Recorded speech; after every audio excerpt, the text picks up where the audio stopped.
Pour ne rien manquer, abonnez-vous maintenant. Les vraies voix de l'été Sud Radio, 17h-20h, Frédéric Brindel, Judith Belair. Les vraies voix, le retour. Quand vous aurez fini de vous étouffer, vous me prévenez, Frédéric Brindel. Il se passe plein de choses dans le studio. Bonsoir à tous. Bonsoir. C'est la fête nationale. Bah oui. Joyeuse fête à tous d'ailleurs. Hein. Chez vous, chez moi. Bonjour. Alors vous, c'était quoi? Feu d'artifice hier ou ce soir ou pas du tout? C'était bal ce soir ou hier? On sait plus. Non, j'aurais bien aimé aller au bal des pompiers, mais hélas, je vais pas emmener ma fille de 8 ans. C'est pas le moment là. On va attendre qu'elle grandisse un peu. D'accord, très bien. Donc vous n'irez pas au bal des pompiers ce soir. Judith, franchement, c'est dur pour une jeune femme. Y aller avec moi en fait. Oui, bien sûr. Je vous comprends. Moi aussi, j'avais envie d'y aller avec moi-même, mais c'est mort.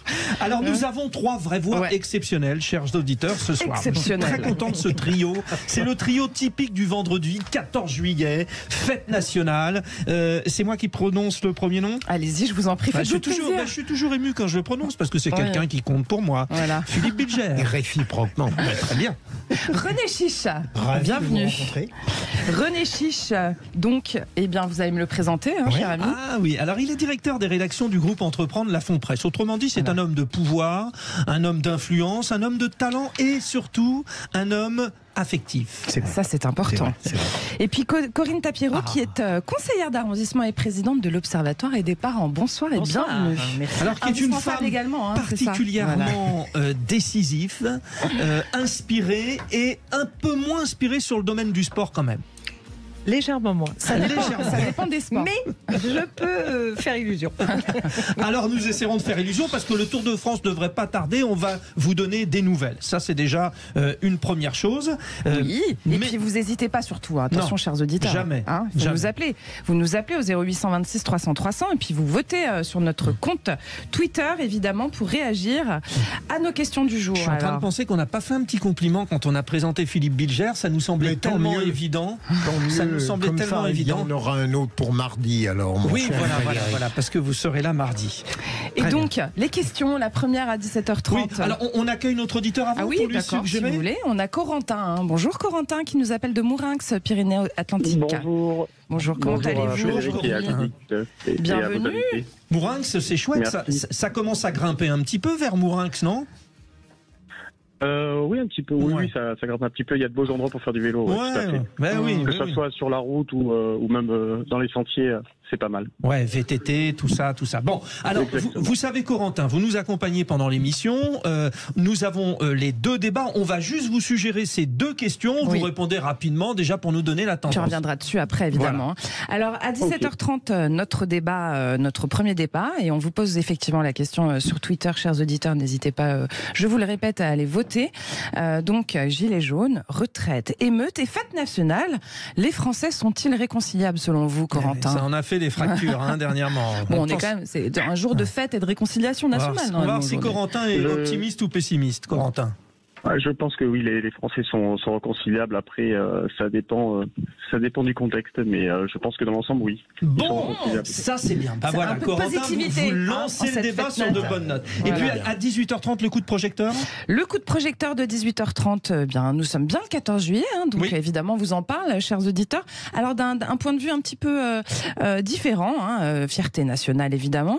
Est-ce que vous êtes pour le retour du service militaire? Et vous, Corentin, vous êtes pour le retour du service militaire? Pourquoi pas? C'est vrai que ça pourrait permettre aux jeunes d'avoir des valeurs qu'ils ont peut-être perdues. Oui, effectivement. Voilà. Donc je pense que oui, ça serait une bonne chose. Après, à voir comment on le mettra en place, mais oui, ça serait une bonne chose. Bon, Corentin, vous restez bien avec nous. Judith, on dit tout à nos auditeurs. 0826 300 300. Voilà. Vous et nous puis appelez. J'ai aussi, vous savez, un retour sur le Tour de France. Oui. Et je suis en train de calculer parce qu'il y a la montée, tout ça. Donc je pense qu'on a le temps d'aller voir le réquisitoire du procureur. Et je pense qu'à la fin du réquisitoire du procureur, ça devrait correspondre. Allez, le réquisitoire. Les vraies voix Sud Radio, le réquisitoire du procureur, Philippe Bilger. Philippe Bilger, le réquisitoire. Vous voulez requérir contre les débats qui n'en sont pas et qui sont trop connivant. Absolument. Et j'espère que je ne vais pas faire descendre l'élévation intellectuelle alors que nous avons des grimpeurs.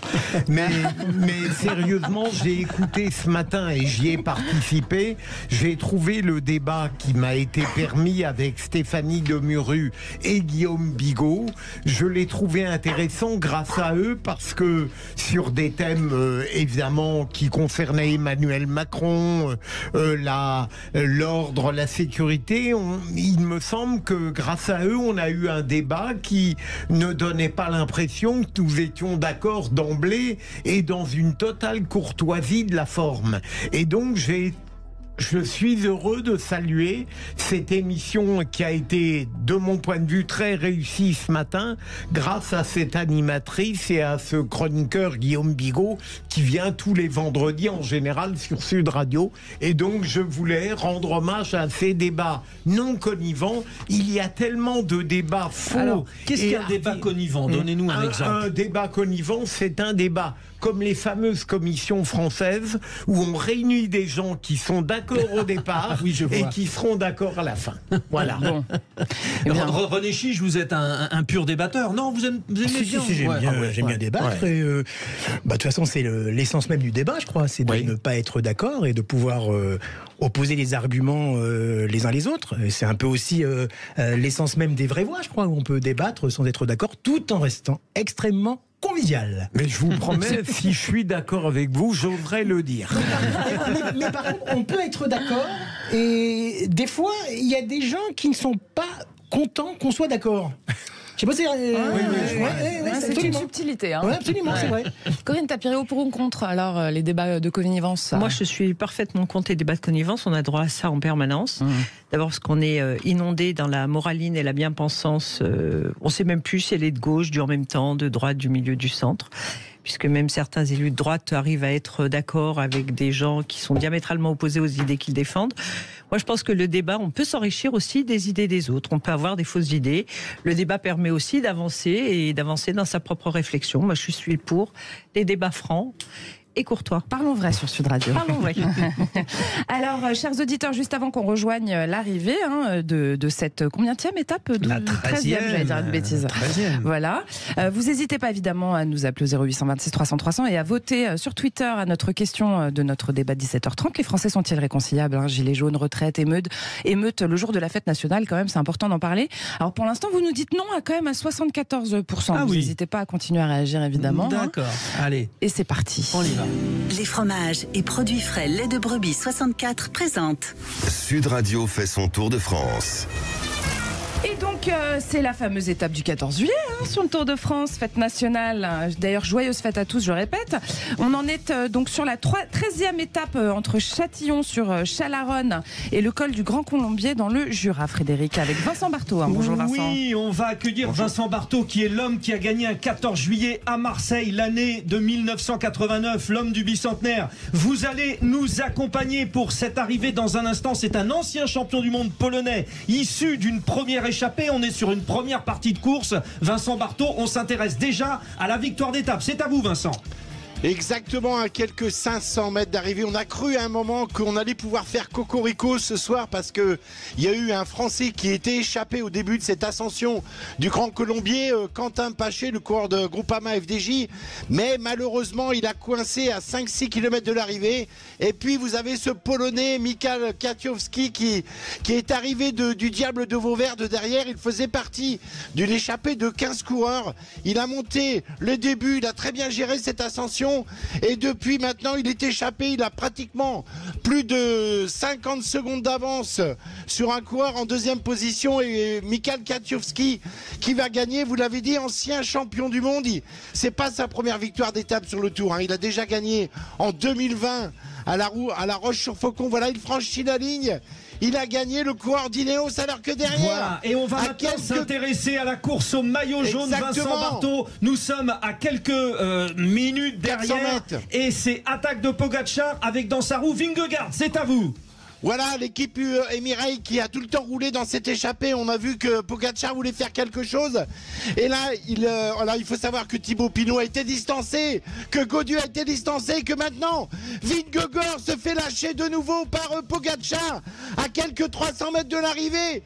On l'a vu un petit peu aujourd'hui, les écarts vont pas être vraiment très importants, mais Pogačar avait envie de faire quelque chose. On rappelle qu'il y a 17 secondes d'écart au classement général. 17 secondes d'écart entre les deux. Donc là, vous allez compter avec nous l'arrivée. Il n'est pas encore arrivé, ça y est, Vincent. Non, il arrive là, oui, il arrive tout doucement, ça y est, il franchit la ligne. 1, 2, 3, 5 secondes. 5 secondes de reprise. À la louche. Ouais, à la louche, 12 secondes. Ah, ça montre que Pogačar, les jours passent, il prend confiance en lui. Demain, après-demain, c'est deux étapes vraiment difficiles. Arrivé du troisième du classement général, le troisième du Tour de France. Jai Hindley vient d'arriver, Simon Yates maintenant. Les coureurs d'Ineos aussi, Rodriguez et Pidcock. Le problème, Vincent Barthaud, c'est qu'il n'y a ni Bardet, ni Pinot, ni Gaudu, pas de Français du top 10 du Tour de France. Exactement, le petit Bardet il s'est fait lâcher au tout début, après Pinot aussi, puis celui qui a le plus résisté entre guillemets c'est le petit Gaudu, mais on le voit, il arrive là, il est à quelques centaines de mètres de la ligne d'arrivée, mais il finit péniblement, c'est un peu compliqué pour Gaudu, mais bon. Voilà, j'espère qu'il va quand même conserver sa 9e place au général, mais ça sera difficile. C'était pas la fête nationale pour les Français, Vincent, hein. Non, en tout cas pour le podium, ça s'éloigne encore un peu pour Gaudu. Et on se retrouve pour le spécial Tour de France avec vous en votre journée du 14 juillet, Vincent, tout à l'heure à 19h30. Merci beaucoup. Sud Radio fait son tour de France. Avec les fromages et produits frais, lait de brebis 64. Chers auditeurs, vous pouvez parler vrai sur Sud Radio, vous le savez, on attend vos réactions, allez voter sur Twitter, évidemment. On vous rappelle quand même notre question du jour à 17h30. Gilets jaunes, retraite, émeute, fête nationale, les Français sont-ils réconciliables? N'hésitez pas aussi à nous appeler au 0826 300 300. Et puis juste après la pub, c'est les 3 mots dans l'actu de Félix Mathieu. Peut-être avez-vous mis vos drapeaux bleu, blanc, rouge au bord de vos fenêtres. C'est fête nationale. Vous vous préparez peut-être à danser. Ça tombe bien. Nous avons de quoi vous faire réfléchir avec les vraies voix ce soir. Philippe Bilger est là. René Chiche aussi. Corinne Tapiero. Ils sont remontés comme des pendules un jour le 14 juillet. Un peu comme vous, quoi. Un petit peu, je crois. On aurait dit l'arrivée du Tour. Voilà. Vous voulez que je vous le refasse? Attention, attaque de Gaudu. Mais c'est Pinot qui revient à sa hauteur. Les frères Yann, se sont toujours là. Non, c'est pas possible. On a perdu encore. Donc tout ça est imagé, chers auditeurs, évidemment. La course est terminée pour aujourd'hui. Eh oui, on n'a pas gagné. Les 3 mots dans l'actu de Félix Mathieu, c'est tout de suite. Les vraies voix Sud Radio. Vos 3 mots du jour, Félix Mathieu: défilé, promotion et lobbyiste. Le traditionnel défilé militaire du 14 juillet s'est déroulé devant Emmanuel Macron et Narendra Modi, Premier ministre indien, invité d'honneur. Qui dit fête nationale dit promotion de la Légion d'honneur. Sont décorés cette année notamment le héros sac à dos d'Annecy, le journaliste de l'AFP tombé en Ukraine à titre posthume, mais aussi plus controversé, le patron de Total Energy. Et puis quand une ancienne d'Apple, Microsoft et Amazon est nommée économiste en chef en charge de la concurrence par la Commission européenne pour réguler les géants de la tech, Bruxelles rejette les protestations françaises qui allaient pourtant unanimes des écologistes au RN. Les vraies voix Sud Radio.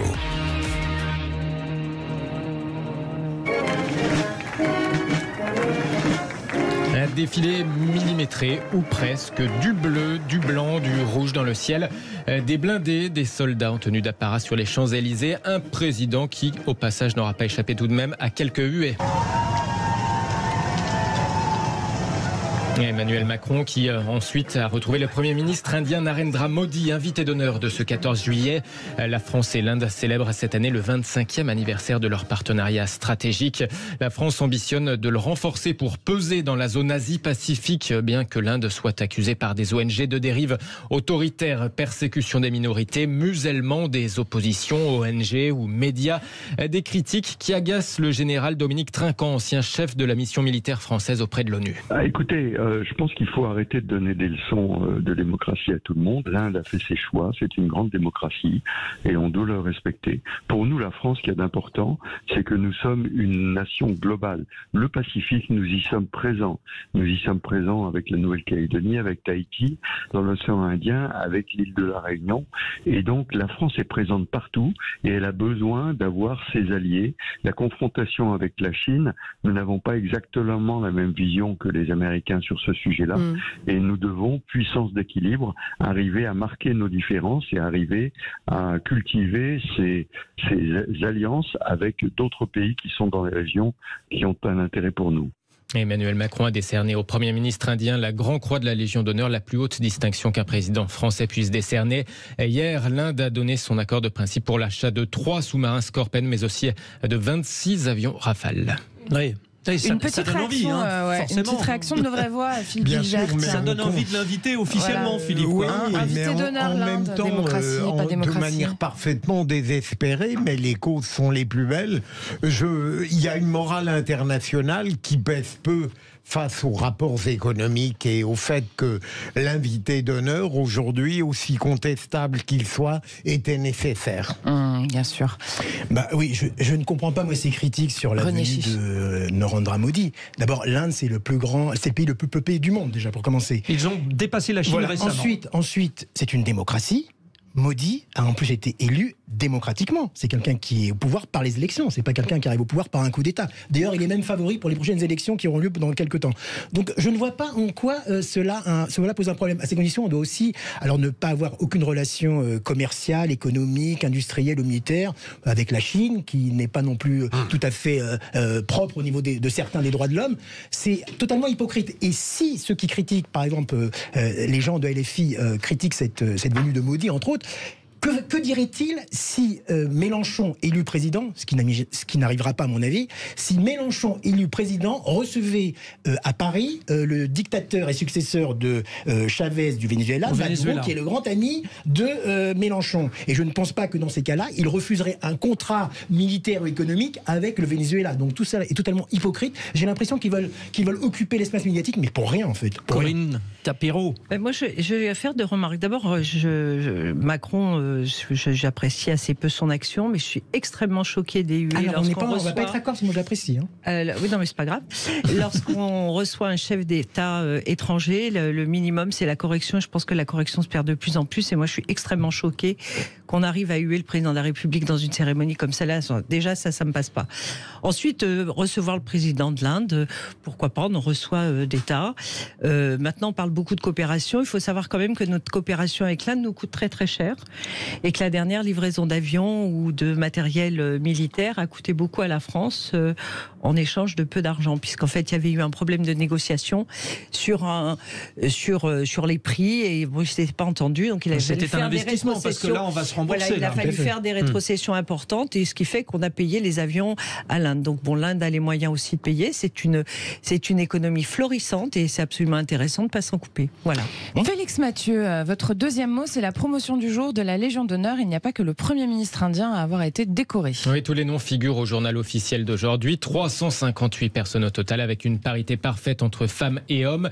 Il avait été surnommé le héros au sac à dos après s'en être pris à l'assaillant d'Annecy, mettant en fuite l'homme qui venait d'attaquer des enfants au couteau. Henri Danselme, 24 ans, sera décoré, mais aussi 2 autres personnes intervenues lors de ce drame d'Annecy le mois dernier, Yassim Bounmoura et Georges Gerdner. Le journaliste de l'AFP, Arman Soldin, tué en Ukraine le 9 mai dernier, était élevé à titre posthume au rang de chevalier de la Légion d'honneur. Parmi les autres personnalités distinguées, la chanteuse Sheila, élevée au rang d'officier, ou encore l'ancien Premier ministre Dominique de Villepin, promu commandeur pour sa carrière considérée comme étant hors du commun. Allez, une autre nomination beaucoup moins consensuelle, celle-là, le PDG de Total, Patrick Pouyanné.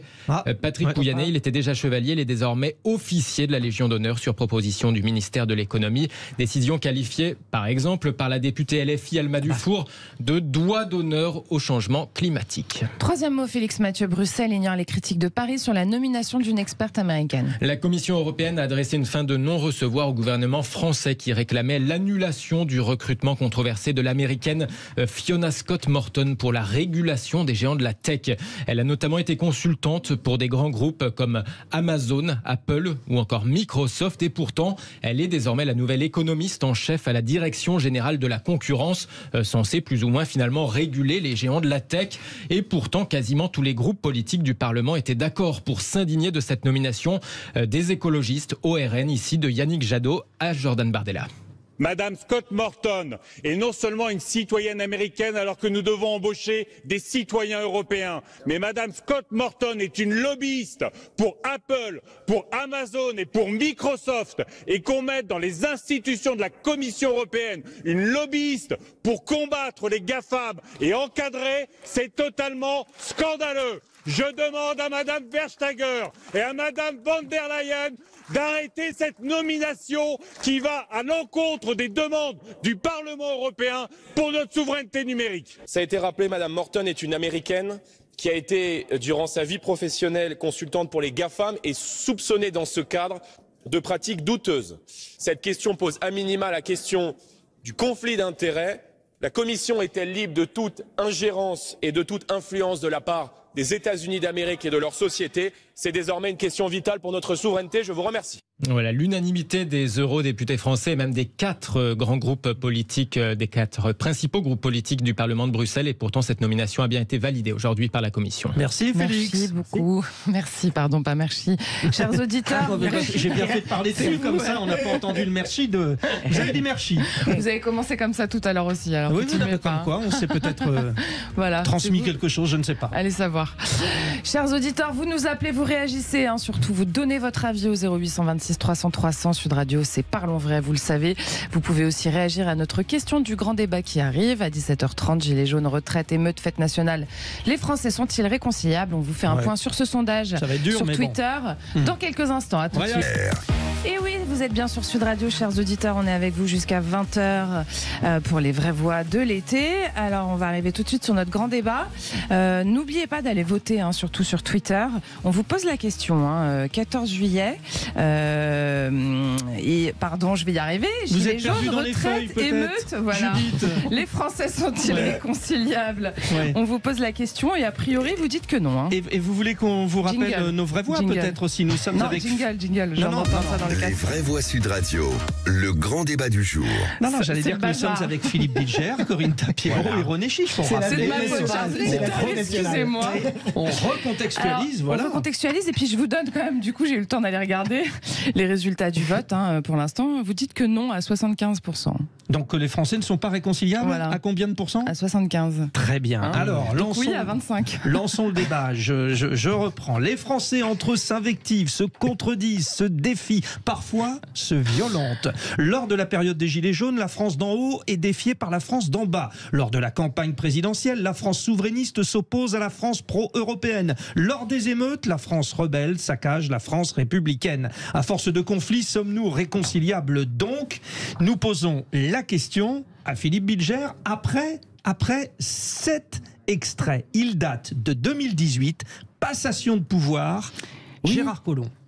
Je suis allé dans tous ces quartiers, la situation est très dégradée. On ne peut plus continuer à travailler commune par commune, qu'il faut une vision d'ensemble pour recréer de la mixité sociale. Parce qu'aujourd'hui, on vit côte à côte. Et je le dis toujours, moi je crains que demain, on vive face à face.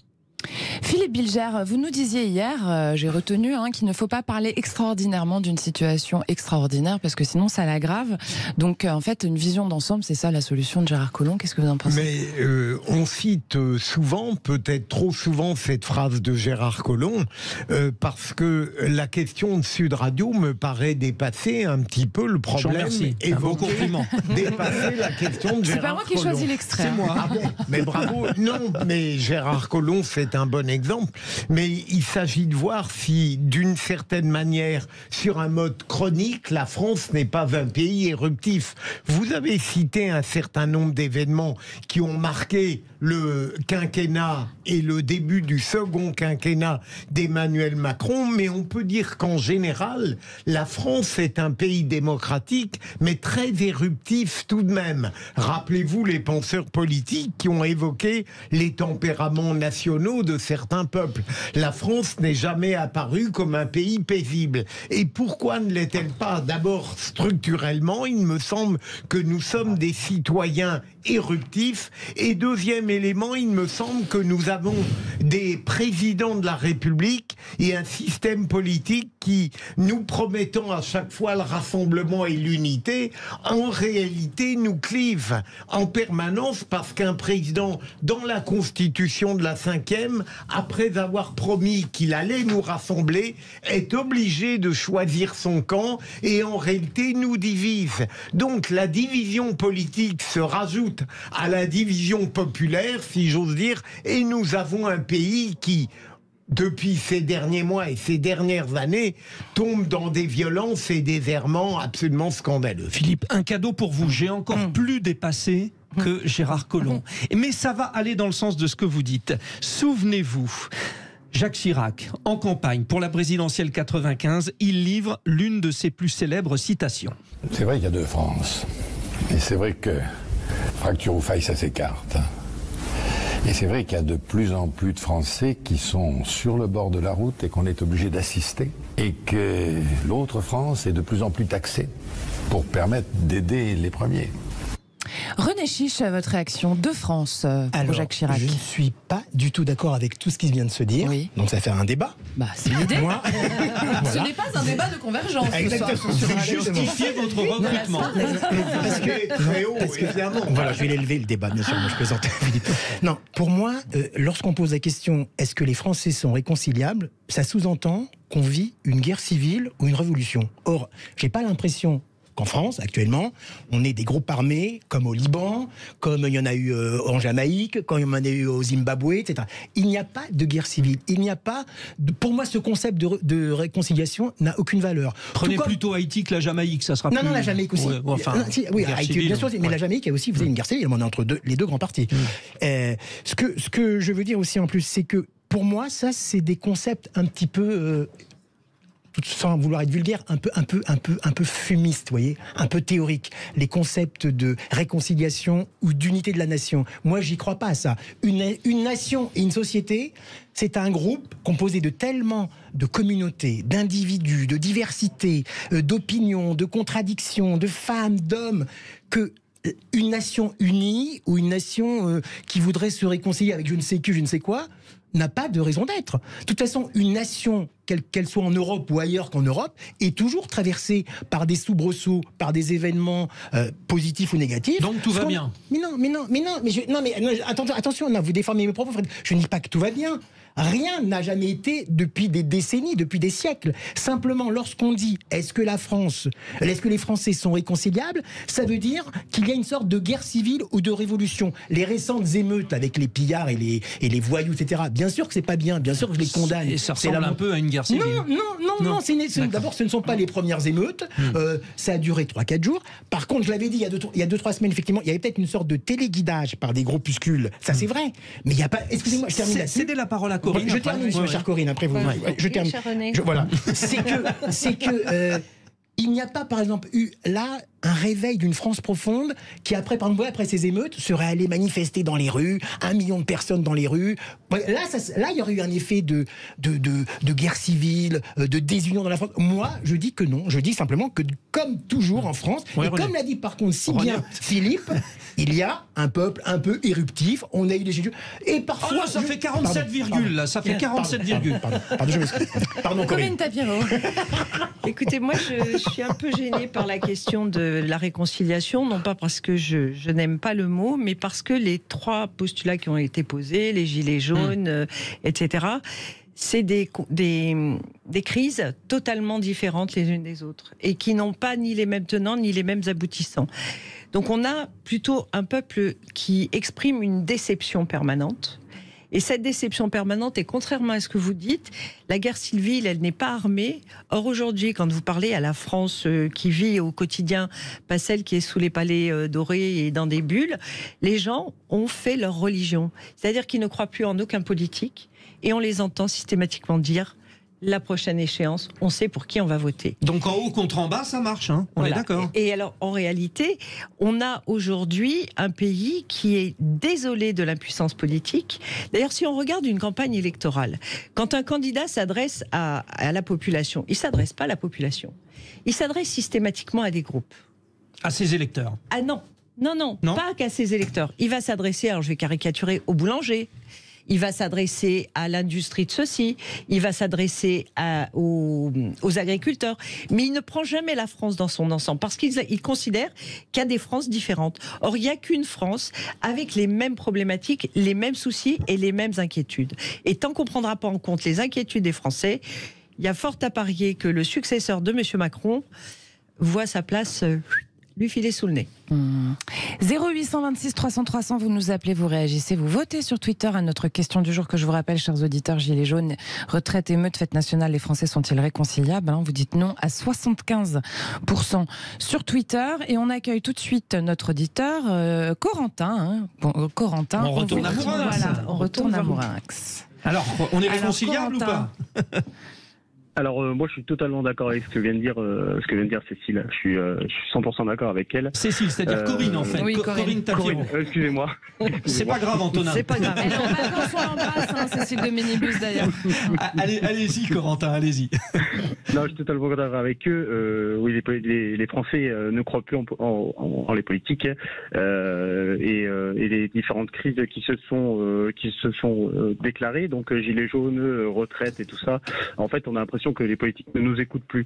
Et je pense que les Français peuvent se réconcilier par rapport à ça, en faisant bloc et en essayant de faire entendre notre voix au travers des manifestations ou revendications. Voilà. Contre le gouvernement, quoi. Non, contre les politiques en général. Non, mais c'est-à-dire qu'on a des politiques qui ont... Voilà, c'est ce qu'il a dit. On a des politiques qui ont voulu faire vivre des éléments de langage. Le vivre ensemble. On n'a pas besoin de vivre ensemble. On vit côte à côte en se respectant les uns les autres. Donc, quand comment il s'appelle le précédent ministre de l'Intérieur, Collomb, j'ai déjà oublié son nom. Que nous avons écouté tout à l'heure. On va vivre côte à côte. On ne peut plus vivre côte à côte. On va finir par vivre face à face. C'est ce qui s'est passé pendant les émeutes là, quand même là. Non, on était face à face. Non, on n'a pas vécu face à face. On n'a pas vécu face à face. On a vécu une France non pas éruptive, mais une France qui était comme une cocotte minute où des gens n'attendaient que ça. Et ce qui est quand même regrettable, c'est qu'il a fallu que ce soit les trafiquants en tout genre qui mettent fin à ce cirque. Tout ça pourquoi? Parce que la police ne va plus dans certains quartiers. Donc c'est quand même assez inquiétant. Et moi, je comprends les Français qui sont en colère. Mais ils ne sont pas en rupture, en sécession. On continue avec nos auditeurs. Je vous rappelle que vous pouvez nous appeler au 0826 300 300 et on est avec Raphaël qui nous appelle de Cachan dans le Val-de-Marne. Bonjour Raphaël. Cachan. Oui, bonsoir les vraies voix. Bonsoir Raphaël. Réconciliable ou pas? Alors, je voulais déjà intervenir sur les huées dont le président Macron a été l'objet ce matin. Effectivement, en jour de concorde nationale, n'étant moi-même pas un fan du président, je trouve ça assez d'une incohérence totale que de huer, effectivement, comme l'a dit Corinne il y a quelques instants, puisqu'effectivement on accueille un pays étranger. Et voilà, je trouve ça vraiment désolant, manque de civilité, d'éducation, de politesse, enfin, tout ce que vous pouvez imaginer. Et sur le second point, la France réconciliable, alors je ne pense pas que c'est une France irréconciliable, il y a néanmoins des groupes de personnes qui souhaitent, les émeutes l'ont illustré, se détacher pour différentes raisons. Je peux citer le livre de Malika Sorel en la matière, des compositions françaises, qui explicite bien le sujet. Mais je ne pense pas que les Français soient en soi fâchés entre eux. Voilà, je ne pense pas que ce soit le qualificatif. Une réaction, Philippe. Moi, je trouve que la question posée par Sud Radio est réellement très pertinente. Alors, merci. L'adjectif peut être discuté, mais il ne signifie pas, mon cher René, que nous sommes en état de guerre civile. Sur les huées, je voudrais dire un mot. Ça n'est peut-être pas très élégant un jour de 14 juillet, mais il faut bien bien comprendre que si le président avait daigné également faire son entretien selon la tradition et écouter peut-être et répondre en français, il ne serait pas obligé parfois de manière vulgaire de le huer un jour de 14 juillet. Le deuxième élément sur votre question elle-même, évidemment, de tout temps, et René a raison, il y a eu des éruptions dans notre pays. C'est un pays d'opposition, de contraste, de parti, de démocratie. Mais ce qui me paraît clair, c'est que depuis plusieurs années, et je ne sais pas depuis quand il faudrait faire partir exactement cette dégradation. On a les partis politiques qui deviennent dépassés, on a l'autorité qui devient en réalité de plus en plus absente, on a un certain nombre de phénomènes qui s'aggravent. Et là, il me semble qu'on ne peut pas le discuter. Ça ne veut pas dire que la France est en état radicalement de fracture. Et il y a ce discours politique qui est censé initier justement la cohésion des Français. Écoutez la situation actuelle qui pousse la classe politique à marquer les différences de traitement suivant qu'on appartienne à telle ou telle France. Marine Le Pen, à l'Assemblée nationale, interpelle la Première ministre Elisabeth Borne. Qu'avez-vous fait de la France? Vous qui menez la même politique que vos prédécesseurs depuis 40 ans.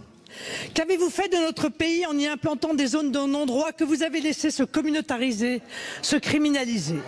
Qu'avez-vous fait lorsque vous avez laissé prospérer l'ignorance de notre culture, l'hostilité à l'égard de l'autorité légale de l'État, l'illégitimité de nos lois et la haine de notre peuple? Illégitimité des voix, elle y va fort quand même, hein, bien sûr. Oui, mais elle développe un propos et un discours qu'elle a toujours tenu.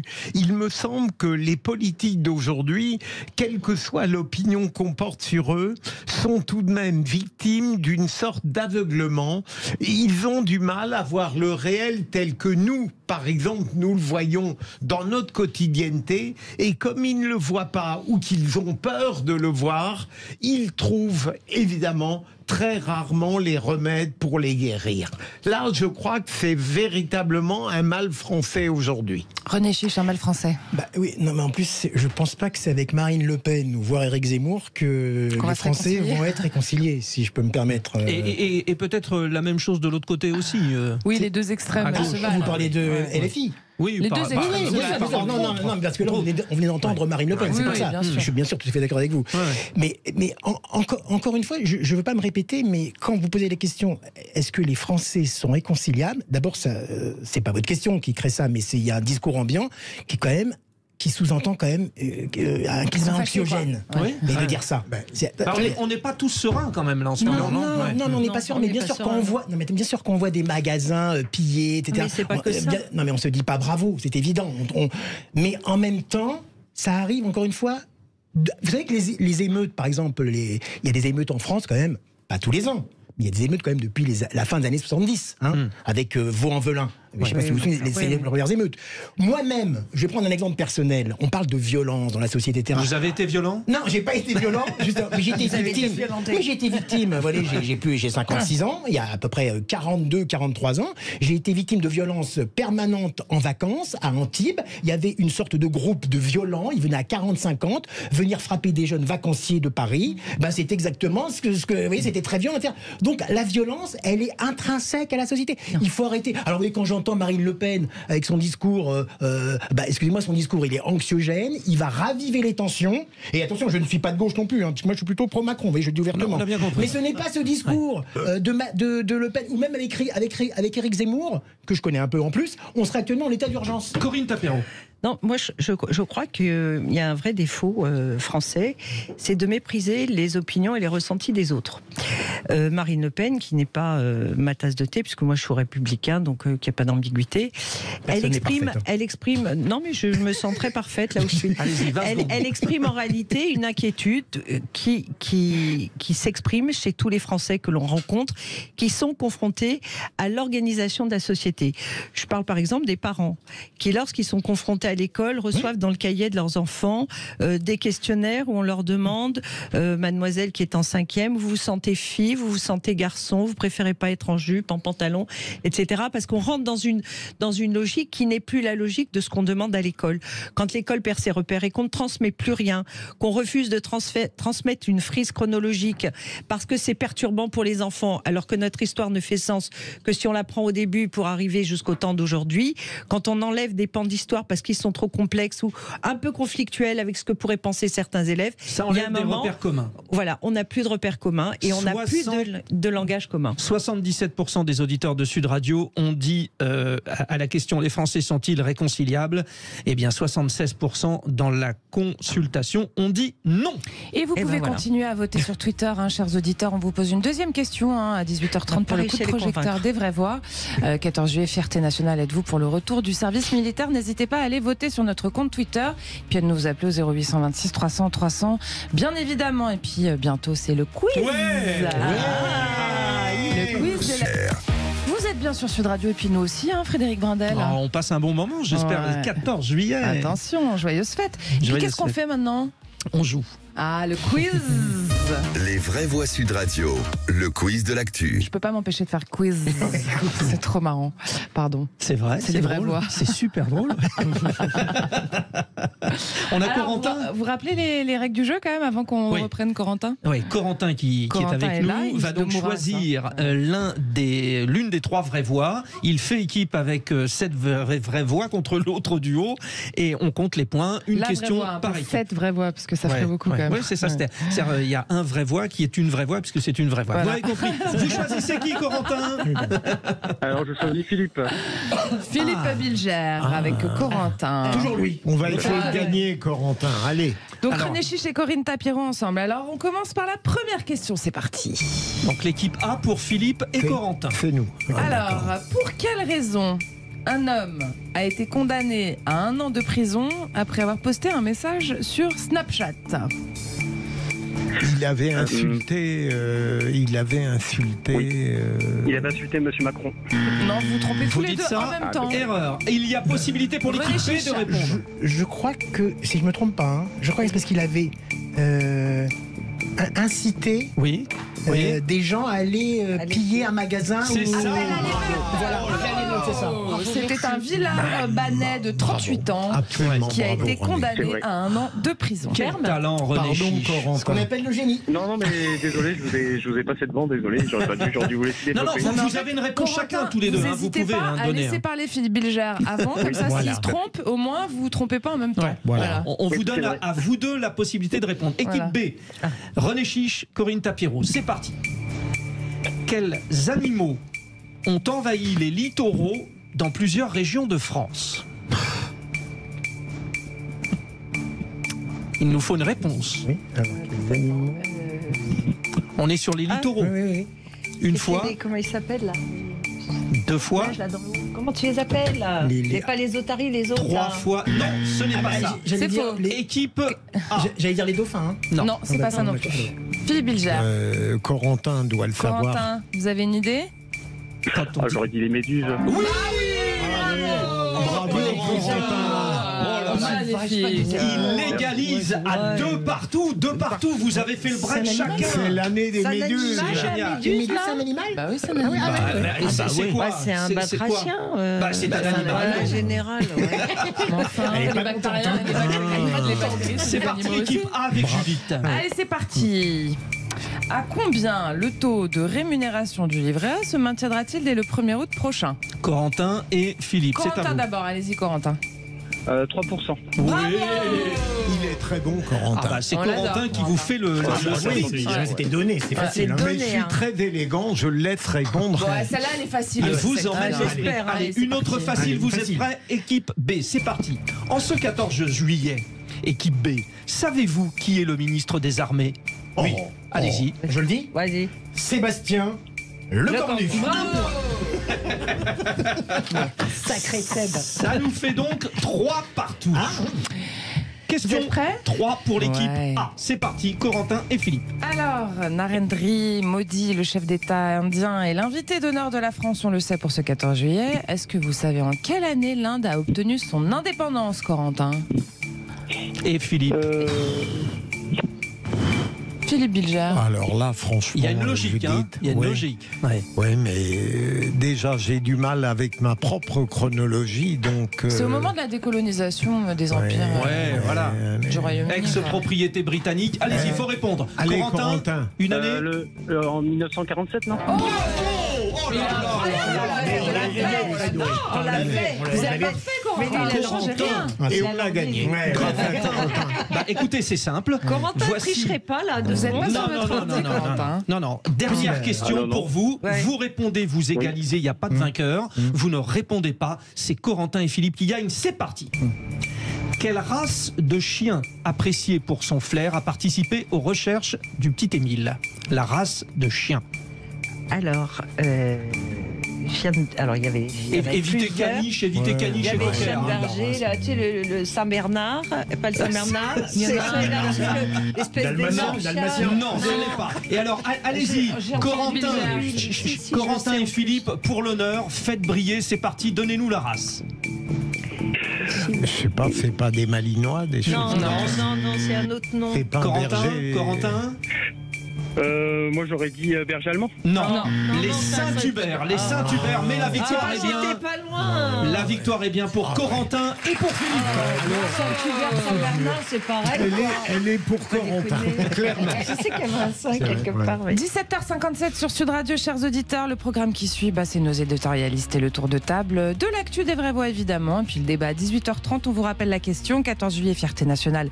Êtes-vous pour le retour du service militaire? Vous votez sur Twitter, vous nous appelez au 0826 300 300. On vous attend, puis surtout on reste là tout de suite. Les vraies voix de l'été Sud Radio, 17h-20h, Frédéric Brindel, Judith Belair. Et nous sommes toujours avec nos vraies voix. Les vraies voix, je les présente. Allez-y, J'aime bien parce que il a initié beaucoup de vocations dans le domaine de la justice. Il a été un exemple pour toute sa profession et nous l'avons ce soir. Philippe Bilger. Oh, je ne suis pas persuadé que l'ensemble des magistrats seraient d'accord. Comment se portent vos chevilles, Philippe? Mes chevilles vont très bien, ma chère Judith. Il fait le cinéma et chaque année d'ailleurs à Cannes, il est l'une des personnes incontournables attendues. C'est René Chiche. Ah oui, c'est vrai. C'est René Chiche. C'est moi René Chiche. Voilà, c'est vous qui faites le cinéma? Je fais le cinéma mondial. Voilà. En tout cas, les chroniques passionnantes. Elle est celle qui fait trembler Anne Hidalgo à Paris. C'est vrai, je tiens à le dire. C'est Corinne Tapiero. Carrément. Et puis, c'est Félix Mathieu tout de suite. Les vraies voix Sud Radio, ça fait du clic sur les réseaux sociaux. Et oui, ça buzz sur les réseaux avec vous, Félix Mathieu. Elle en avait choqué certains après l'affaire Naël.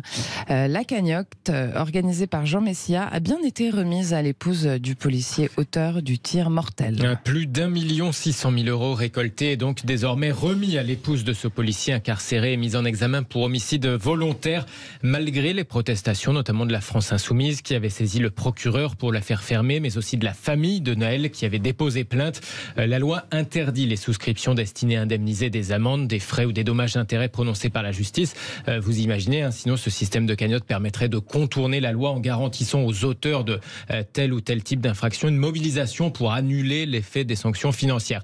Alors pour respecter la loi, donc selon le Parisien aujourd'hui en France qui révèle ce rebondissement, eh bien la femme du policier impliqué se serait engagée par écrit à n'utiliser l'argent que pour subvenir aux besoins de la famille, pas pour les frais de justice en tant que tel.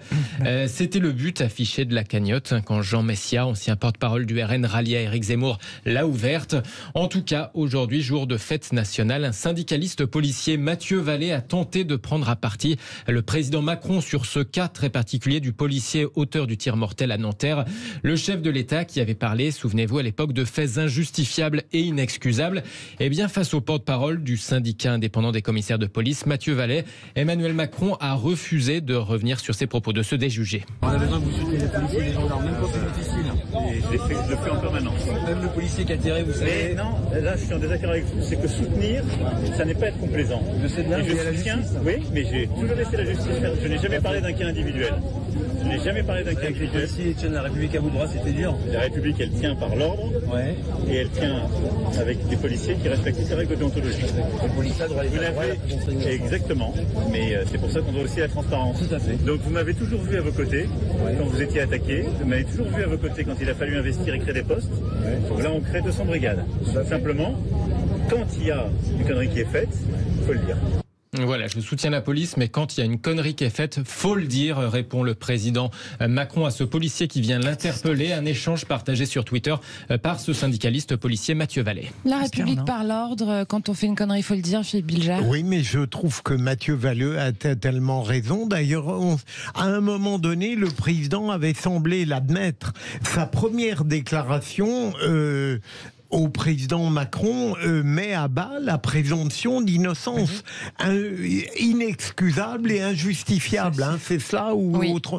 Et donc, c'est une déclaration maladroite. Même le président peut en faire. René Chiche, il se base sur la foi de ce que l'image de ce qui est filmé donne finalement. Oui, mais moi, je suis pas tellement d'accord pas avec Philippe, mais avec cette séquence. Moi, elle me gêne.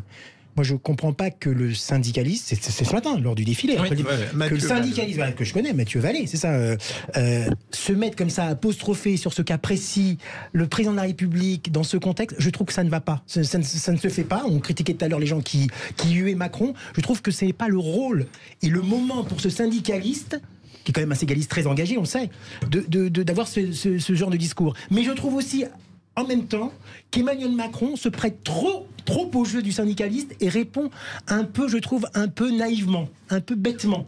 Donc je trouve que les deux, dans cette séquence, sont nuls. Il faudra nous dire, René, ce que vous permettez face au président. Je pense, comme Philippe Bilger, que le président de la République a une réaction totalement déplacé quand on est président de la République. On attend que la justice s'exprime parce que c'est quand même l'expression de la séparation des pouvoirs qu'il a simplement bafoué.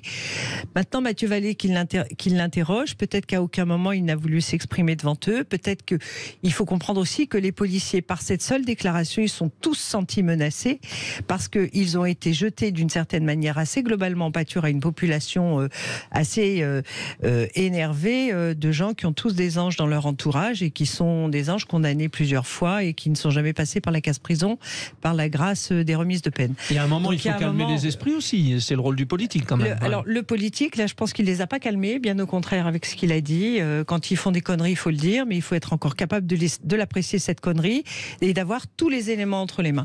Et je crois que les réactions à chaud en permanence, tout ce qui est fait sous le coup de l'émotion, c'est toujours déplacé et il y a l'éloge de la lenteur qui serait bonne d'appliquer de temps en temps. Oui, je voulais juste préciser très rapidement ma pensée. D'abord, je n'avais jamais approuvé les propos de Macron lorsqu'il a dit que ce geste était inexcusable. Parce qu'effectivement, il devançait la justice. Donc c'est absolument inacceptable. Mais... Et vous voyez, pour dire que je ne suis pas pro-Macron à tout va, puisque je condamne à la fois Vallée et Macron dans cette séquence. Exactement. En même temps, oui, absolument. En même temps, les deux, en même temps, les deux ne sont pas au niveau en ce jour de fête nationale. Et bien voilà, le débat. Merci Félix Mathieu. Merci Félix. Très bon week-end. Il a le chic, Félix. On se retrouve lundi. On va faire comme ça. Il y a intérêt. On continue bien peur. Voilà. Vous en avez peur carrément. Non, je m'en réjouis d'avance. Il a le chic Félix avec son clic. Déjà être lundi. Oh, c'est trop mignon. On n'arrange pas. Chers auditeurs, si vous voulez réagir, appelez-nous 0826 300 300. Vous pouvez voter sur Twitter. La question de notre débat qui arrive, c'est le 14 juillet, fierté nationale. Êtes-vous pour le retour du service militaire? Vous n'hésitez pas à voter. Et puis, ça va être le tour de table de l'actu. Faites le tour, évidemment. Radio 17h-20h, Frédéric Brindel, Judith Belair.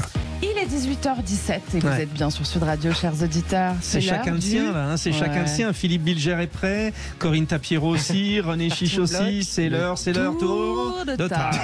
À quoi tu penses? Je pense que quand on mettra les cons sur orbite, t'as pas fini de tourner. Non, moi je crois qu'il faut que vous arrêtiez d'essayer de dire des trucs. Le tour de table. De l'actualité. Philippe Bilger, Laurent Wauquiez sort à nouveau du bois médiatique pour 2027, ça ne sera pas suffisant selon vous? Oui, parce que Laurent Wauquiez est un personnage intelligent qui a des ambitions affichées, mais j'ai regretté, il vient de donner une interview très longue dans le Figaro et que je trouve tout à fait pertinente sur le plan de la sécurité, même s'il rêve un peu en demandant une union nationale, mais ce qui me gêne chez lui, c'est que en sortant du bois, en effet médiatique, il avait déjà donné il y a plus d'un mois une autre interview, il pense que ce sera suffisant pour être choisi par les Républicains en 2027, alors que on a constaté qu'il a calé à 2 ou 3 reprises devant des épreuves où on l'attendait, et il ne suffit pas d'être soutenu, pardonnez-moi, de manière de plus en plus modérée par Éric Ciotti pour devenir le favori incontestable. Donc je pense que Laurent Wauquiez devrait faire un peu davantage que des interviews dans le Figaro, démontrer, comme le disait le président Mitterrand, qu'il en veut profondément. Se mouiller un peu. Se mouiller, s'engager véritablement et montrer un vrai désir de participation à la lutte. Il ne le fait pas jusqu'à maintenant. Le surplomb, c'est bien, mais à un moment donné, il faut se mouiller. On est bien d'accord, Judith. Tout à l'heure, Corinne Tapiero nous a dit qu'elle était LR, hein, c'est ça? A priori, alors ça tombe bien, alors on pense quoi, Corinne Tapiero? Moi, je pense qu'on est dans un parti qui est quand même à un tournant où il y a beaucoup d'égos qui se sont exprimés ces dernières années, qui ne nous ont pas fait que du bien. Je serais un peu moins sévère avec Laurent Wauquiez, d'abord parce que Laurent Wauquiez a été élu avec une très large majorité comme président du mouvement. Il est parti parce qu'il y avait des dissensions internes avec des gens qui auraient d'ailleurs été plus à leur place à l'UDF, voire chez les macronistes que chez nous. Donc il a quitté ses fonctions. Il ne s'est pas représenté lorsqu'il y a eu de nouvelles élections. Il est président de région, il se cantonne à sa région, je crois qu'il réussit pas mal. Malheureusement, moi j'aurais aimé l'entendre s'exprimer sur les retraites. J'aurais aimé l'entendre s'exprimer sur les grands enjeux sociétaux qui sont passés, enfin, notamment les retraites, pas forcément que sur les émeutes qui finissent par donner une image caricaturale des Républicains qui ne s'expriment que sur les violences, etc. Je trouve que c'est un petit peu dommage, mais c'est dommage parce que Laurent Wauquiez, c'est un candidat, il y en a d'autres, il y a David Lisnard, enfin, il y a beaucoup de gens qui sont aujourd'hui en passe d'être dans les starting blocks. Malheureusement, il y a une vraie fracture militante à l'intérieur du mouvement. Moi, je vais vous raconter une anecdote. J'ai assisté. Ah oui, mais alors, cours. Ah oui. J'ai assisté au meeting des Républicains au Cirque d'Hiver. C'était vous? Ouais, c'était moi. Et ils ont fait appel à un communicant absolument épouvantable, mais bon, ça c'est autre chose, c'est un autre dossier. Et ils décident de faire un film avec tous les anciens présidents. Et pour la première fois de ma vie d'élu, moi je suis encartée depuis 1981 dans ce parti, j'ai entendu Sarko se faire huer. Ah. Et ça m'a choqué. Non mais d'accord, mais ça veut dire qu'il y a une vraie fracture. Voilà. Oui, absolument. À vous, René Chiche, qu'est-ce que vous en pensez de Laurent Wauquiez déjà? Non, peut-être. Non, parce que le temps tourne. Bien sûr, il faut envoyer sur son coup de cœur, Judith. C'est parti, le coup de cœur. René Chiche, votre coup de cœur. Bon, alors moi, comme... Attendez, je vous présente. Laissez faire Judith. René. Votre coup de cœur pour le film Oppenheimer, qui sort le 19 juillet en France. Et là-bas, sur fond de grève des acteurs et des scénaristes à Hollywood. Voilà, comme j'aime le faire de temps en temps, je fais toujours le vendredi, quand je peux, un petit coup de cœur culture. Là, ça va être un peu culture et business. Bon, alors déjà, je conseille ce film Oppenheimer qui sort le 19 juillet, qui est un film vraiment remarquable de Christopher Nolan, qui est l'un des grands réalisateurs actuels, même un réalisateur anglais. C'est un film qui dure 3 heures, mais on ne voit pas les 3 heures passer, justement. Je vous rassure, Corinne, c'est 3 heures, mais exceptionnel. Ça raconte l'histoire de la mise au point de la bombe atomique par l'équipe du professeur Oppenheimer dans la base ultra secrète de Los Alamos au Nouveau-Mexique en 1942, parce que les USA à l'époque craignaient que l'Allemagne nazie mettait au point elle-même une arme nucléaire. Donc c'est toute la mise au point, les tiraillements entre l'équipe, c'est un casting extraordinaire, alors il y a un sens du récit formidable. Ça sort mercredi prochain. Ça sort mercredi, donc je vous en parle en avant-première, etc. Donc vraiment, si vous voulez voir un film la semaine prochaine, allez voir Oppenheimer, c'est même un des films de l'été, et on passe vraiment un moment formidable, c'est à la fois passionnant, c'est historique, il y a du récit, il y a des grands acteurs, bon, c'est une formidable reconstitution, etc. Je peux pas tout vous dire sur le film parce que je vais être trop long. Et la grève en 1 minute, il se trouve que le film sort alors que la grève des acteurs, on sait qu'il y avait déjà la grève des scénaristes à Hollywood, la grève des acteurs qui a démarré hier, et hier avait lieu l'avant-première à Londres du film Oppenheimer. La grève ayant été déclenchée, les grands acteurs qui étaient présents à Londres ne sont donc pas montés sur la scène où était présenté le film, n'ont même pas fait le fameux tapis rouge, et se sont mis automatiquement en grève. C'est-à-dire des gens comme Matt Damon, Robert Downey Jr. Ils sont pas assez payés, c'est ça? Non, mais ils sont solidaires. Emily Blunt. Ce qui prouve la solidarité des acteurs là-bas à Hollywood, la puissance des syndicats de scénaristes et d'acteurs. Et dernière chose, ça risque d'être un très gros problème, non seulement pour l'industrie cinématographique américaine, mais aussi pour l'économie américaine, parce que l'industrie du cinéma est l'une des 3 ou 4 sources de revenus les plus importantes pour l'économie américaine en termes d'exportation, parce que Hollywood règne sur le monde. Donc voilà, je voulais faire un petit coup de cœur à la fois culturel, en même temps un petit coup de cœur. Vous avez parlé de tapis rouge, on va parler de tapis rond. Oh là là là là, la blague va J'y avais pensé, les vrais voix. Elle est très bonne, il faut On adore, vous êtes magnifique, changez rien, surtout Frédéric Brandel. Corinne Tapiero voulait pousser un coup de gueule sur l'aspartame. Alors une petite mise en contexte, l'OMS considère que l'aspartame est édulcorant utilisé dans les sodas, vous le savez, notamment pour le Coca Zéro, que je bois en quantité. Je dis ça, je dis rien. C'est peut-être cancérigène pour l'homme alors. Alors voilà, c'est ce qu'on vient de nous annoncer. Il faut savoir que l'aspartame est codé E951 lorsque vous achetez quelque chose. Donc il y en a dans plus de 6000 produits. Ça va du médicament aux plats cuisinés, les bonbons, les boissons. On en tous les trouve produits light, quoi. Dans les produits light et dans les produits qui ne sont pas light, parce qu'un médicament a priori n'a pas besoin d'être light, donc dans les sirops contre la toux, enfin etc. Et cet aspartame a été créé et inventé de façon un petit peu inattendue en 1965. Il a eu par les Américains une autorisation de mise en vente sur le marché en 1974, qui a été rapidement retirée pendant un certain temps, puis c'est revenu en 81. Il a fallu attendre 1988 pour qu'en France arrive ce médicament, qui est un médicament d'ailleurs à la base. Et en réalité, il a toujours suscité des interrogations parce que sur un grand nombre d'études, il y avait des petites réactions des animaux qui étaient testés. Mais il y avait des lobbies derrière. Et le problème, c'est qu'il y a de très très gros lobbies. Et toutes les personnes qui ont voulu dénoncer les méfaits de l'aspartame se sont vues, notamment les lanceurs d'alerte. Il y avait une femme, une américaine, qui s'est vue, qui a perdu son travail, qui a d'ailleurs vécu à la rue. Alors il faut quand même savoir qu'aujourd'hui, par exemple, vous qui aimez le coca, vous savez combien de... Zéro, le Coca Zéro. Alors, le Coca Zéro, vous savez combien on vend de milliards de litres de coca par an? 350 milliards de litres de coca sont bu sur la planète. Et au moins une centaine de ma part. Vous imaginez alors, en revanche, ils disent que l'aspartame n'est dangereux que si on dépasse les 40 milligrammes par jour.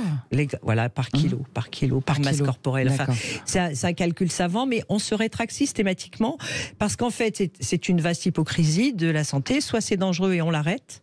Et on ne fait pas la danse du ventre, d'autant qu'on sait aujourd'hui que ça n'a aucune incidence sur les régimes. Ça pourrait même induire des diabètes de type 2. Ça pourrait être cancérogène puisqu'on aurait constaté un accroissement de 13% des cancers dans les populations qui les consomment. Et donc au départ, vous nous avez dit que c'est un médicament. Décidément, dès qu'il y a l'industrie pharmaceutique quelque part, c'est un peu difficile. Oui, au départ, c'est un médicament. Et en fait, moi, je pense qu'il y a quand même un lobby très important des géants de l'agroalimentaire. Et ça m'étonne énormément parce que quand on voit que les TPE et PME ne sont pas défendus par l'État et qu'on a aujourd'hui tous les organismes qui viennent au secours de ces structures, je trouve ça un peu étonnant. Qu'il en va de notre santé. Donc évitez l'aspartame, c'est ça? Bah oui, prenez du sucre, n'en mangez pas trop, mais prenez du sucre. Je vais prendre 1 kilo par jour. Et ne mettez pas de sucre. Vous ferez du sport, vous viendrez avec moi faire du vélo. Voilà. Ou alors buvez de l'eau. Vous faites que du micro avec moi, faites du vélo avec moi. Dans quelques instants, chers auditeurs, c'est le coup de projecteur des vraies voix, le sujet de jour. C'est aussi la question qu'on vous pose sur Twitter. 14 juillet, fierté nationale, êtes-vous pour le retour du service militaire? Vous nous appelez au 0826 300 300. Aude, vous êtes au standard. Je ne sais pas si René Chiche l'a fait, le service militaire. Je vous dirai. Top secret pour le moment. Moi, je l'ai fait, j'ai fait partie de la dernière promotion. On ne faisait que 10 mois. Moi, c'est très spécial. Et puis, chers auditeurs, vous votez sur Twitter, on l'a dit. Et à cette question, vous répondez pour l'instant oui à 69%. Donc vous êtes assez pour, a priori, tous. Voilà. Sauf ceux qui sont amenés à le faire. C'est toujours comme ça. Bien sûr. C'est ce qui a fait. On est prêts à faire le service c'est ce qui a permis à Chirac de gagner. On en parle dans un instant. Projecteur des vraies voix dans un... Frédéric Brandel, Judith Belair. Vous vous êtes affûtés, chers auditeurs de Sud Radio, avec vos doigts. Vous composez le 0826 300 300. Vous intervenez quand vous voulez dans le débat. Et puis, avec vos doigts également. Finalement, il n'y a que les doigts qui fonctionnent. Vous parlez pour vous, là, j'espère. Une petite consultation. Elle est pertinente. La consultation sur le compte Twitter. Vous répondez pour l'instant à la question oui ou non pour le retour du service militaire. Vous dites oui à 68%. Coup de projecteur. Les vraies voix Sud Radio, le coup de projecteur des vraies voix. L'ancien candidat à la primaire des Républicains en 2022, Michel Barnier, nous disait que le service militaire est un moteur de l'intégration républicaine qui nous manque aujourd'hui. Alors, petit point historique pour vous, chers auditeurs, le mime Michel Barnier qui nous raconte que ce fameux service a été créé par la Révolution française dès 1798 et que ça a fonctionné pendant près de 2 siècles pour l'unité, pour rassembler les Français, pour la mixité et le brassage social. Écoutons-le, Michel Barnier, justement. C'était pendant la campagne. Pour l'unité, pour rassembler les Français, pour la mixité et le brassage social. Et très franchement, je pense que ce ressort, ce moteur de l'intégration républicaine nous manque aujourd'hui. Voilà. Eh bien, c'était Michel Barnier sur Sud Radio et on ne s'est pas consulté, mais on est bon, Frédéric Brandel, quand même. Faisons-nous des compliments. Vous êtes en pleine forme, j'en profite. Philippe Bilger, vous avez envie de réagir? J'ai envie de réagir, Judith, et je vais être d'autant plus favorable au service militaire que moi-même, au bout d'un mois, je l'ai interrompu. Pour des raisons qui, à l'époque, étaient très simples. J'ai subi une opération et d'autre part, j'étais dans une époque où ceux qu'on estimait sans doute à tort des intellectuels, on les préférait parfois à l'extérieur du service militaire qu'à l'intérieur. Et donc, je pense en effet que Michel Barnier, sur le service militaire, a raison. Le mois que j'ai passé dans un coin perdu de Lorraine, à Beach, m'avait permis pendant de découvrir... Vous étiez à Beach. J'étais à Beach, comme dirait David Bowie. Et je me rappelle avec bonheur de ce mois où j'écrivais des lettres pour ses amis qui me demandaient de le faire, pas au point de Cyrano de Bergerac, entendons-nous. Mais c'était formidable et je crois qu'en effet le service militaire peut être un élément de fusion, d'intégration de liens, d'autant plus aujourd'hui dans une France qui en manque, sinon les événements sportifs. Mais on pourrait en avoir d'autres plus illustres. Alors bien tranchons, et pour trancher et pour nous encadrer, il ne pourra pas y avoir de débat sans général. Alors nous en avons un général, Jean-Bernard Pinatel, vice-président de Géopragma, une association de géopolitique. Bonsoir, mon général. Bonsoir, général. Merci d'être avec nous en ce 14 juillet. Bon, alors, juste un mot. Bon, vous venez d'entendre l'expérience de Philippe Bilger. On fera le tour aussi avec René Chiche, avec Corinne Tapiero. Mais vous, c'est quoi c'est plutôt pour ou plutôt contre le retour du service militaire, mon général? Alors, sur le principe, évidemment, je suis pour. D'ailleurs, je n'ai commandé que des appelés durant toute ma carrière, y compris dans les parachutistes. Donc, c'était effectivement une occasion de brassage social. Alors, mon général, on a un petit problème de son. On va vous rappeler au téléphone. Benoît Goutorbe, notre réalisateur, gère ça avec Aude aussi, et on vous récupère dans un instant. Et vous savez comme en plus, René Chiche nous avait dit qu'il nous raconterait. Non. Chiche René. On me l'a jamais fait celle-là. Alors, service militaire, oui ou pas? Mais alors, c'est un peu particulier. Ouais. Parce que, bon, je ne l'ai pas fait en France. D'accord. Je l'ai fait dans le cadre d'un échange avec un pays étranger. Je ne peux pas trop parler dessus. Je l'ai fait pendant 9 mois et j'en garde une formidable expérience. Pourquoi vous ne pouvez pas parler dessus? Parce que pour des raisons administratives, personnelles. Et quel pays? Un pays ami, rassurez-nous. Un pays ami, vous inquiétez pas. Parce qu'il est là le problème. Si vous faites votre service militaire chez un pays ennemi... C'est un pays ami, c'est un pays partout. Oui, comme vous dites. Donc j'en garde un très bon souvenir de cette expérience. Maintenant, pour revenir à la question du service militaire en France, moi je trouve que c'est un débat un peu du passé. En toute amitié, cher Philippe. Je trouve qu'aujourd'hui, la jeunesse ne serait plus vraiment prête à s'engager sur un service militaire comme on l'a connu. Alors on parle actuellement là du service national universel, mais qui concerne certaines tranches. Et puis en plus c'est pas ça, c'est que c'est une question à mon avis qu'on peut même plus se poser, parce que je pense qu'on pourrait même plus le remettre en état, ce service militaire, pour différentes raisons. D'abord, ça coûte une fortune. Vous savez que suite à la suppression du service militaire par Jacques Chirac, ensuite, 1995. Voilà, ensuite, le ministère de la Défense a vendu toutes les casernes, etc. Donc, il n'y a même plus d'endroit où loger. Si le service militaire revenait, il faudrait donc acheter des terrains, les infrastructures. Déjà qu'il n'y a pas assez de prisons, exactement, vous les imaginez infrastructures. Alors, les infrastructures, les frais de fonctionnement. Et j'avais étudié un peu le dossier, ça tombe bien qu'on parle de ce sujet aujourd'hui, mais j'en avais étudié un peu le dossier il y a quelques mois.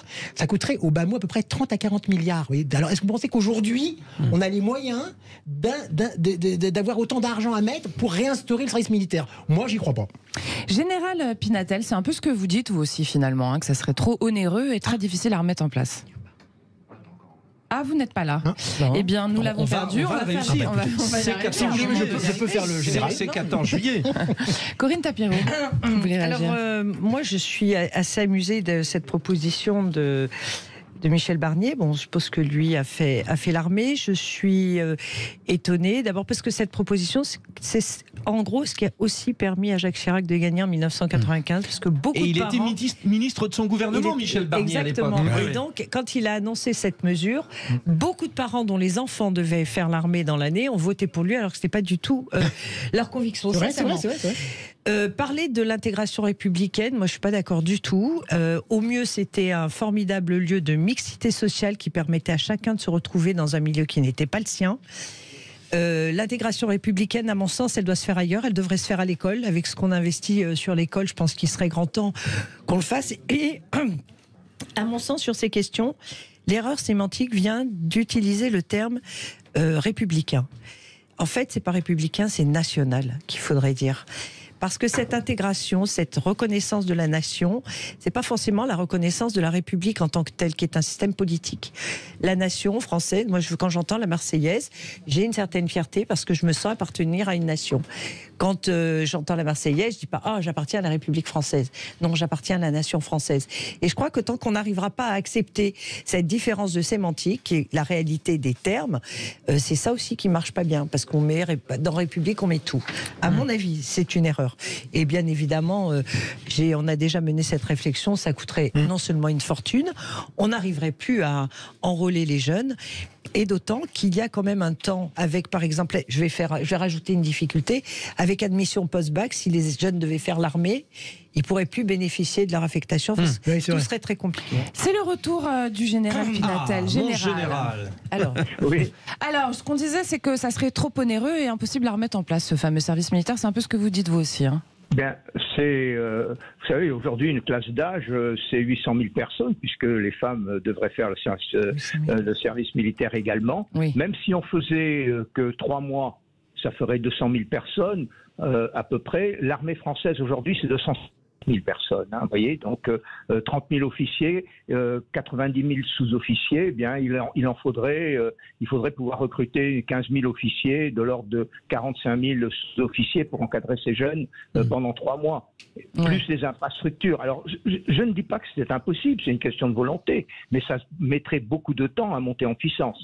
On peut pas, voilà, donc ça demanderait 7 à 8 ans pour monter en puissance. Donc vous savez très bien que pour construire un bâtiment, il faut aujourd'hui un bâtiment collectif près d'une dizaine d'années. Voilà, donc moi je pense que c'est beaucoup plus une question de moyens et de temps que, si vous voulez, d'impossibilité, parce que à l'époque du service national, même s'il y avait 40% de jeunes qui ne le faisaient pas, l'adhésion de la population, moi j'ai dirigé le CIRPA dans la fin des années 80. Qui était le service de la communication pour les armées. Voilà. C'était là où je rêvais de le faire et bon, j'ai pas été pris. et effectivement, l'adhésion de la population était de l'ordre entre 55 et 60% pendant le service militaire des Français. Les femmes étaient un peu en dessous des hommes parce qu'elles voyaient leur petit partir.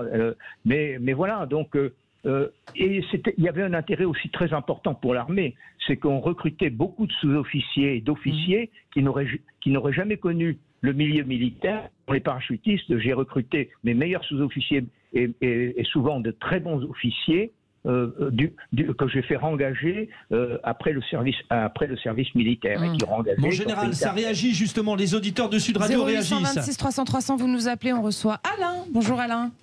Oui, bonjour à toute l'équipe. Vous nous appelez de Seine-et-Marne, Alain. Exactement. Où également? Où? Champs-sur-Marne. Oh là là, j'ai failli gagner là-bas, je crève dans le vous tout. J'ai fait une course de vélo là, ça c'est terrible. Je m'en vais. Alain, voilà, la parenthèse étant fermée. Vous êtes pour le retour du service militaire, mais vous dites que pour les jeunes, c'est impossible à remettre en place avec la jeunesse d'aujourd'hui. Oui, parce que sur le principe, je suis complètement d'accord. Mais sur la réalité, déjà, il faudrait savoir si le service serait obligatoire ou facultatif. Déjà. A priori, vous seriez pourquoi? Vous seriez pourquoi dans le cas où ça se fait? Pour moi, il faudrait qu'il soit obligatoire, mais il faudrait faire d'abord une remontada de l'éducation des jeunes. Parce que c'est pas un gamin de 18 ou 19 ans à qui on n'a jamais appris le respect qui va venir un beau matin dans la caserne et obéir aux ordres. Ça pourrait le mettre au carré, ouais. Oui, oui. Le problème est là, c'est que déjà là il y a un problème, vous voyez, c'est qu'on va pas prendre une tranche d'âge, on prend pas le problème au milieu du guet, il faut revenir en arrière. Donc faut commencer par l'éducation déjà. Donc si c'est obligatoire, comment on gère ces jeunes-là qui n'acceptent pas, qui refusent tout, parce qu'il y en a quand même beaucoup, faut pas non plus le minimiser. Il y a beaucoup de jeunes qui n'ont plus cet esprit.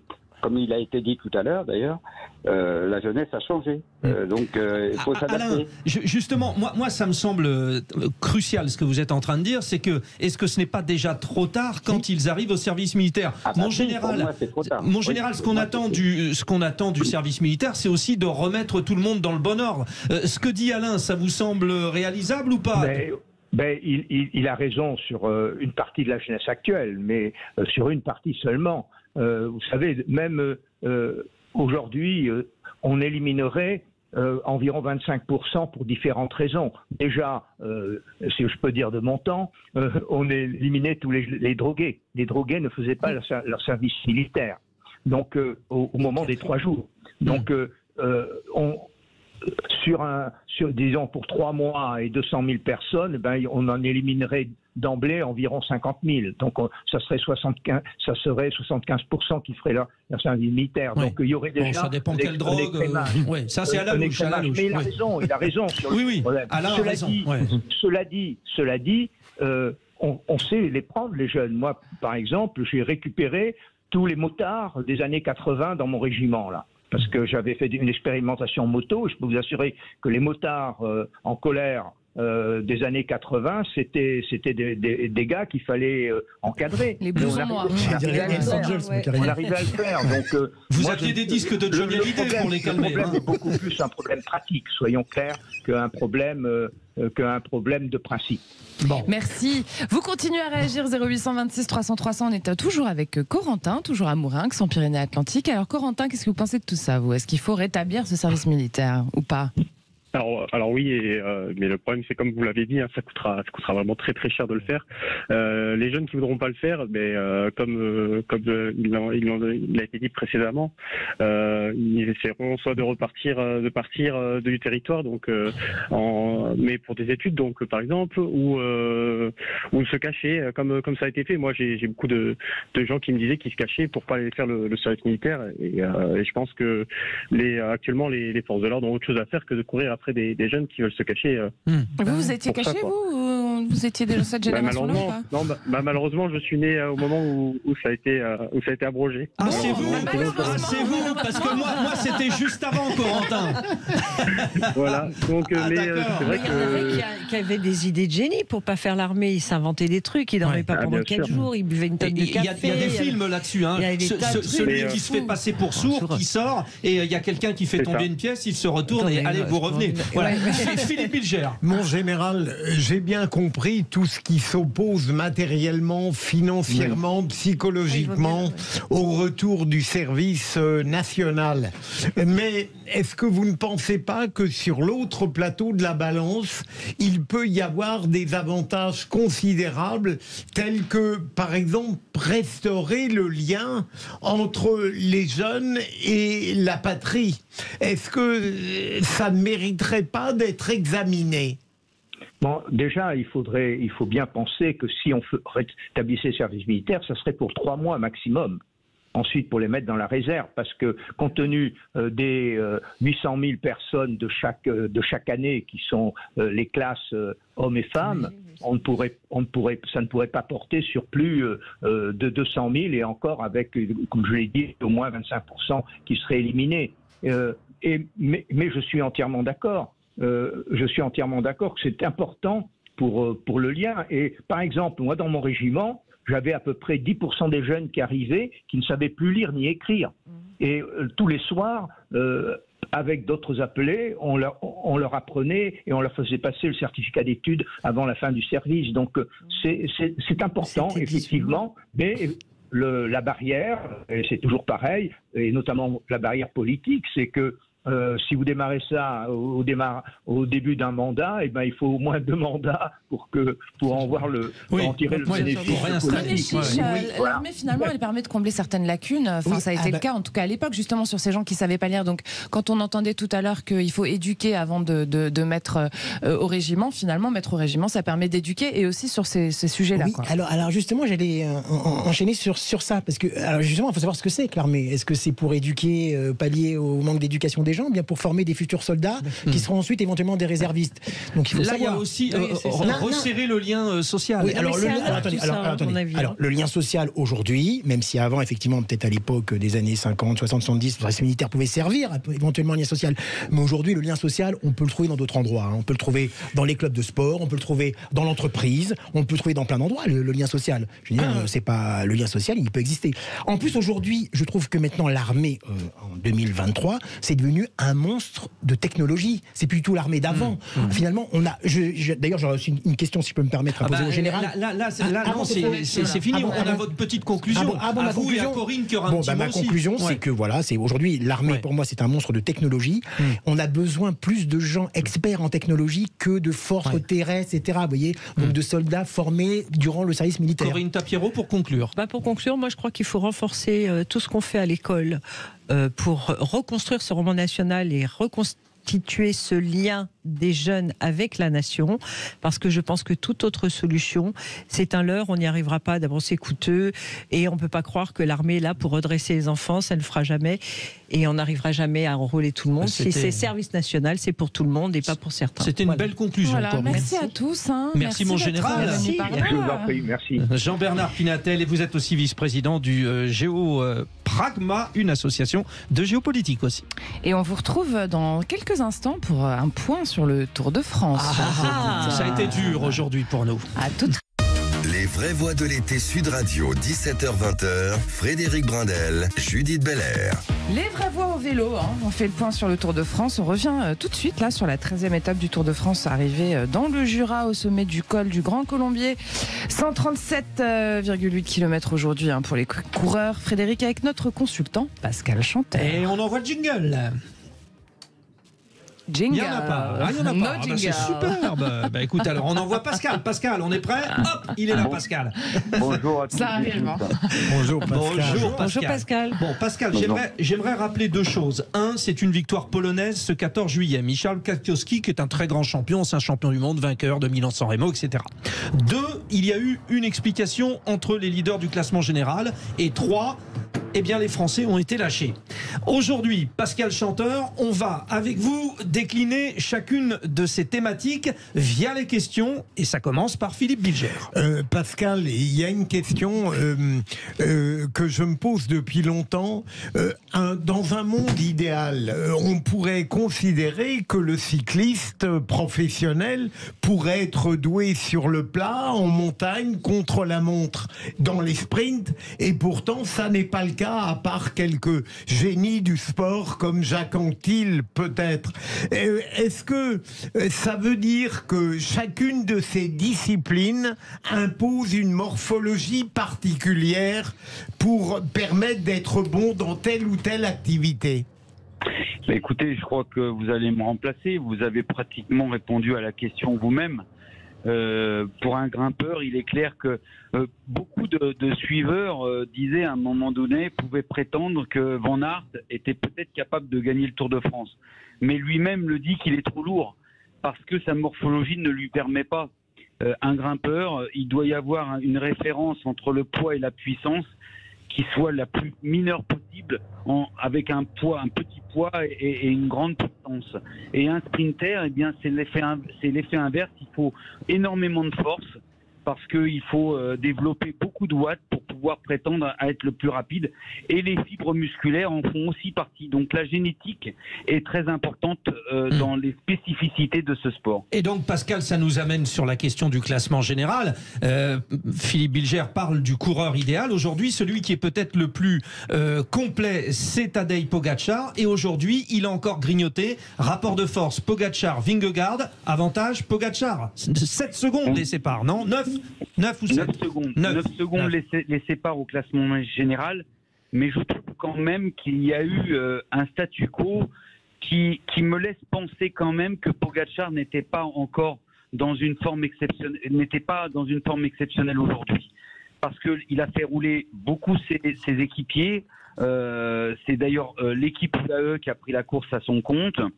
Mais par contre, j'aurais cru à un moment donné que Tadej demande à ses équipiers de hausser le ton un petit peu plus tôt, ce qu'ils n'ont pas fait. Et on voit bien qu'il a attaqué, bien sûr, mais il a attaqué sur le final.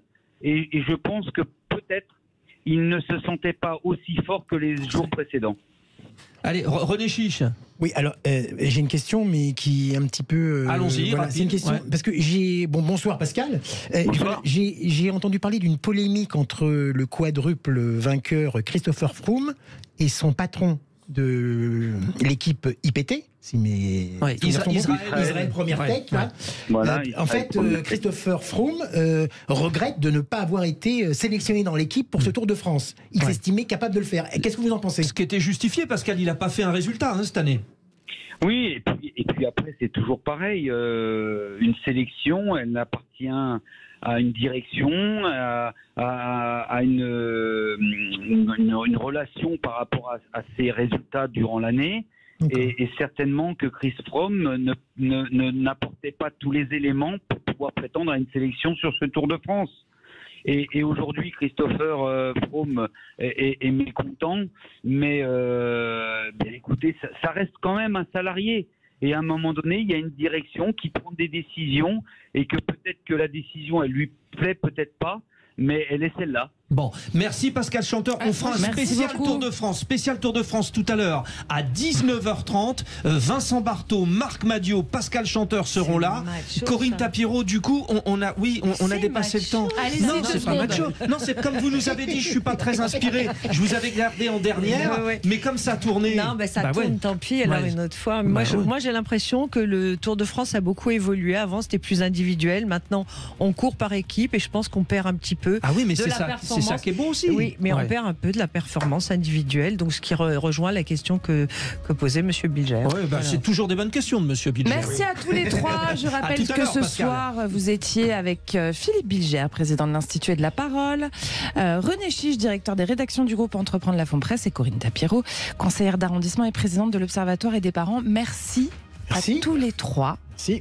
Très très bonne soirée, à très vite. Et qui c'est qui va faire du sport dans un instant? C'est vous et moi. Et ben voilà, les vraies voix qui font du sport. On parle des championnats du monde par athlétisme qui se déroulent en ce moment même en France, c'est superbe. Et puis bien sûr le Tour de France. Spécial Tour de France, 19h30, à tout de suite.